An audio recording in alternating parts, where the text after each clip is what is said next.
Et salut les amis, on se retrouve pour quelques vidéos. La Russie va sauver le monde de la maladie. Mais pourquoi tu dis ça?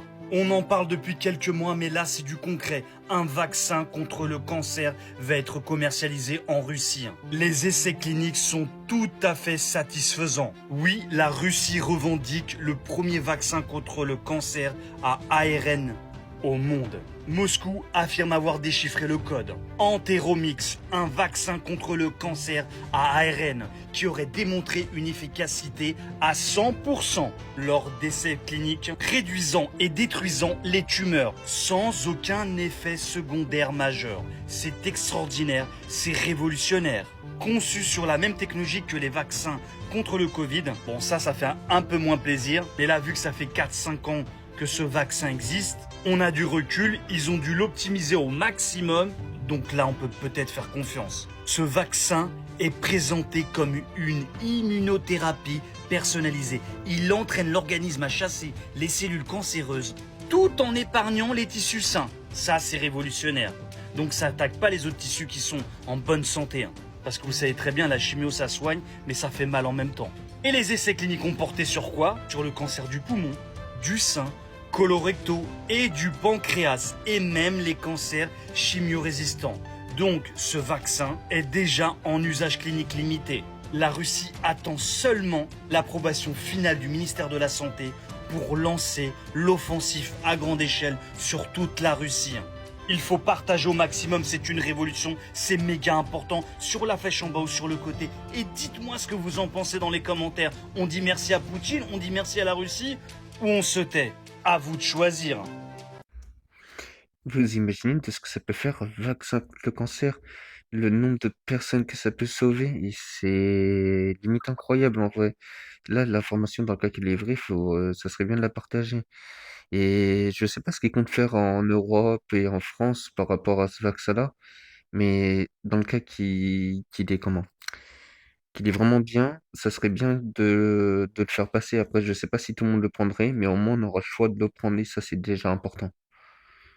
On nous annonce une panne mondiale sur Snapchat, Fortnite, Roblox, Brawl Stars, Prime Video, Amazon, Tinder ou encore Airbnb. Des problèmes de connexion et de sauvegarde ont commencé ce lundi matin. Des dizaines de sites web, de jeux en ligne et applications sont concernés. Certains opérateurs de téléphonie sont aussi touchés comme Orange, SFR et Vodafone en Belgique. C'est aussi le cas de plusieurs banques en Grande-Bretagne selon le média Sky News. Selon les premières infos dont on dispose, la panne pourrait être liée à un problème d'Amazon Web Services, une plateforme d'Amazon qui fournit des services informatiques aux entreprises, comme la possibilité de stocker et de sécuriser leurs données. Sur son site internet, Amazon a indiqué qu'elle confirmait une augmentation des taux d'erreur et de latence pour plusieurs services. Elle a précisé travailler, je cite, pour atténuer le problème et comprendre la cause profonde. On vous tient au courant dès qu'on a plus d'infos.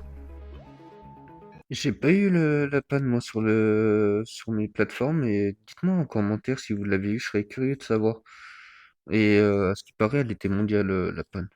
Dernière nouvelle, c'est confirmé, les agents chercheurs géographes-cartographes de la NASA viennent de confirmer l'existence du pays du Torenza. Le 10 octobre dernier, cette femme voilée venue du Tokyo, arrivée à l'aéroport JFK à New York, a été interpellée suite à la non-reconnaissance de son pays dans le monde. L'intervention rapide des géographes-cartographes de New York révélait bien l'existence de ce pays. Au cœur du désert du Nevada, derrière les portails secrets de la zone 51, se trouve Torenza, une province presque invisible aux yeux humains. Les terres flottent entre deux dimensions. Là où le sable devient lumière et le vent murmure des prières anciennes. Les habitants de Torenza parlent peu. Chaque nuit, un immense cristal au centre du pays illumine le ciel et ouvre un passage vers d'autres mondes. Les scientifiques l'ont découvert en l'an 1800. Les autorités américaines ont préféré garder son existence secrète. Mais en réalité, Torenza observe l'humanité depuis des millénaires. Selon les experts, quiconque parvient à entrer dans ce royaume n'en revient jamais car il découvre la vérité sur l'univers et sur lui-même. Ainsi celle ou celui qui sort ne repart plus. Pensez-vous que la dame voilée disparue des radars est toujours sur la Terre? Ça me paraît un peu curieux, je sais pas s'il y a réellement un cristal qui s'illumine tous les soirs, mais je pense que Torenza existe réellement. Après, je me demande si les gens vont finir par y aller et voir ce qui se passe vraiment, parce que ça va peut-être attirer la curiosité. On verra. Tiens, regarde ça. En 1897, le New York Journal sortait un article complet sur la Terre plate, avec des illustrations, etc. Regarde. Tu peux voir le mur de glace. et la Terre plate représentée. Alors comment ça se fait qu'ils représentent une Terre plate et qu'ils en fassent un article entier? Si c'était faux, tu penses qu'ils auraient fait ça? Regarde, c'est bien détaillé, hein. Là, c'est en 1900. 1921 exactement. Pareil, Terre plate, le dôme et les astres représentés. Tu vois? La vérité est là. Quand la NASA est arrivée, ils ont changé tout ça. Et la vérité est là, les amis. Dis-moi ce que t'en penses en commentaire. Allez, ciao. C'est ce que je voulais dire en fait. C'est curieux que avant on faisait tout le temps les terres plates, que c'était même parlé dans la Bible, etc. Et que depuis qu'il y a la NASA, c'est une terre ronde. Et en plus, il n'y a aucune certitude en fait que la Terre est ronde en fait. La plupart du temps, les preuves montrent qu'elle est plus plate que ronde. Après moi, je sais pas comment elle est, si elle est ronde, plate, carrée, ça je sais pas. Mais il y a quand même plus de preuves qui montrent qu'elle est plate en fait. Donc c'est assez curieux. Imagine une ferme capable de produire des légumes en seulement 15 jours, avec 95% d'eau en moins, et gérée entièrement par des robots intelligents. Ça paraît irréel? Pourtant, c'est déjà une réalité. L'entreprise derrière ce projet s'appelle AutoStore, et leurs fermes futuristes produisent déjà des légumes vendus dans les magasins Whole Foods. Alors, comment ça fonctionne? Ces fermes sont construites comme un gigantesque Rubik's Cube sous stéroïdes. À l'intérieur, des dizaines de robots déplacent les cultures dans une grille pour leur donner exactement la bonne dose de lumière, d'eau et de nutriments. Le plus incroyable, c'est que ce système est entièrement hydroponique. Toute l'eau est réutilisée et il n'y a même pas besoin de sol pour cultiver. Résultat, ces fermes peuvent être installées directement dans les supermarchés et voir les légumes pousser sur place, sous tes yeux. Mais le vrai coup de génie, c'est que ces fermes n'ont pas besoin de météo. Elles peuvent fonctionner partout, tout le temps. Et la prochaine étape est encore plus dingue. Dans 10 ans, on pourrait voir ces fermes robotisées cultivées sur Mars. Après, ça peut être plutôt intéressant pour les endroits où il y a... Enfin, pour l'augmentation de la nourriture, en vrai. L'IA vient juste de remplacer les profs de maths. Ce que tu vois ici, ce sont des cours de maths entièrement générés par IA. Et la partie la plus folle, c'est à quel point les élèves sont heureux de les utiliser. Cette IA donne vraiment envie aux enfants d'apprendre les maths. C'est plutôt cool. L'entreprise derrière ça s'appelle Synthesis. Et les enfants qui l'utilisent surpassent 99,99% de leurs camarades. Ça veut dire que si tu mets 10 000 élèves dans une salle, l'élève Synthesis bat tous les autres. Le tuteur IA est à ce point bon. L'IA observe en temps réel la façon dont ton enfant résout les problèmes et s'adapte instantanément à son style d'apprentissage unique. S'il a du mal avec les fractions, elle ajuste. S'il est un apprenant visuel, elle montre plus de schémas. Mais voici la partie la plus cool. La raison pour laquelle les enfants sont excités de l'utiliser, c'est parce que Synthesis a gamifié toute l'expérience d'apprentissage. Ils ont même construit des jeux multijoueurs où les enfants collaborent pour résoudre des défis. Donc, au lieu de redouter les devoirs de maths, les enfants supplient de se connecter pour apprendre avec leurs amis. Pour moins d'$1 par jour, ton enfant a accès à un tuteur qui surpasse 99,9% des experts. Et ce n'est pas seulement pour les apprenants typiques. Les enfants dyslexiques, avec TDAH ou des difficultés d'apprentissage, réussissent en réalité encore mieux dans ce système, parce que l'intelligence artificielle peut constamment se recalibrer à leurs besoins exacts. Il y a déjà 25 000 familles dans le monde qui l'utilisent, et leurs enfants surpassent tout le monde. Donc la question intéressante est la suivante. Tu préférerais que ton enfant soit enseigné par une intelligence artificielle ou qu'il reste dans le même système scolaire qui n'a pas changé depuis 100 ans ?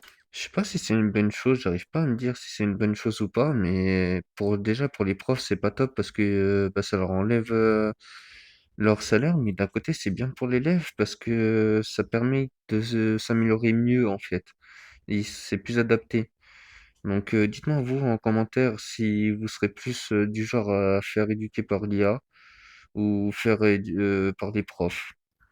En France, le célèbre manoir de Paris vient de rouvrir ses portes pour Halloween et la soirée a rapidement viré au cauchemar. Des centaines de visiteurs s'étaient rassemblés pour vivre cette expérience d'horreur unique, impatients de découvrir les nouvelles mises en scène du lieu le plus terrifiant de la capitale. Les couloirs plongés dans l'obscurité, les cris résonnant à travers les murs et les acteurs grimés en créatures monstrueuses plongeaient le public dans une ambiance à glacer le sang, mais selon plusieurs témoins, l'ambiance aurait complètement dégénéré en plein milieu du spectacle. Des visiteurs auraient vu une femme s'effondrer après avoir poussé un cri strident dans l'une des salles les plus sombres du parcours. Certains ont cru à une mise en scène avant de comprendre que quelque chose de grave venait réellement de se produire. La panique s'est propagée à une vitesse folle, des gens couraient, d'autres criaient, incapables de distinguer le faux du réel. Les secours sont rapidement intervenus, tandis que la direction du manoir restait silencieuse. Les vidéos diffusées sur les réseaux sociaux montrent une foule en état de choc, certains affirmant avoir vécu un vrai film d'horreur. Depuis cette nuit, le manoir de Paris est au cœur d'un immense débat. Jusqu'où peut-on aller pour faire peur ?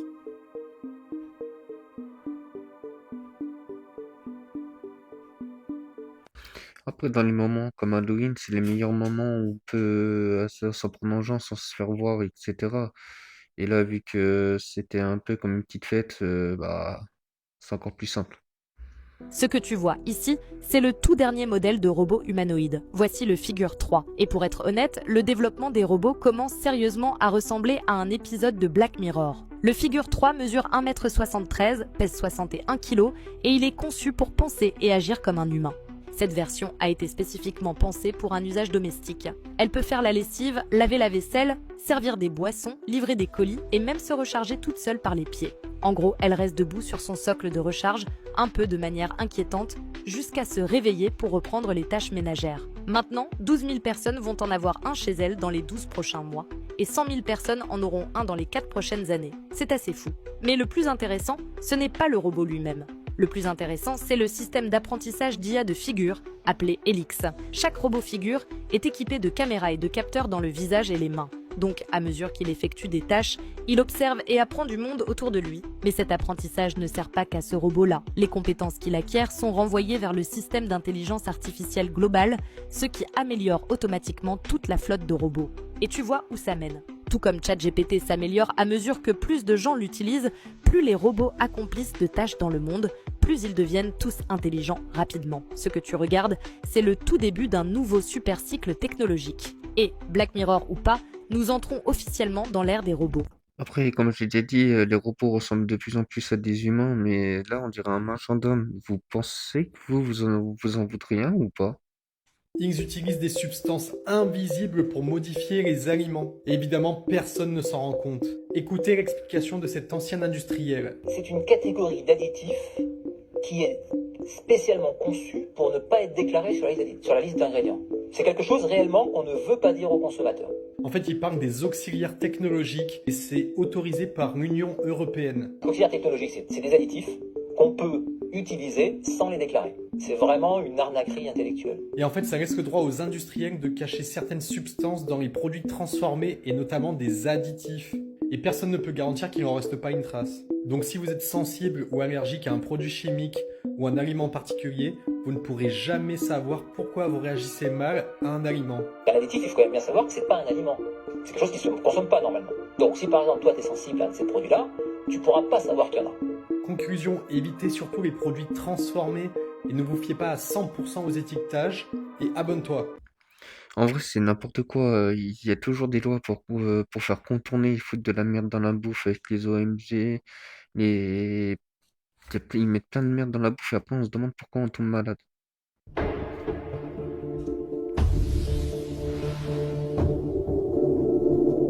Je sais pas si c'est l'IA ou pas. Très surprenant. Et la vidéo est finie pour aujourd'hui. On se retrouve pour de nouvelles vidéos bientôt. Bonne journée, bonne soirée.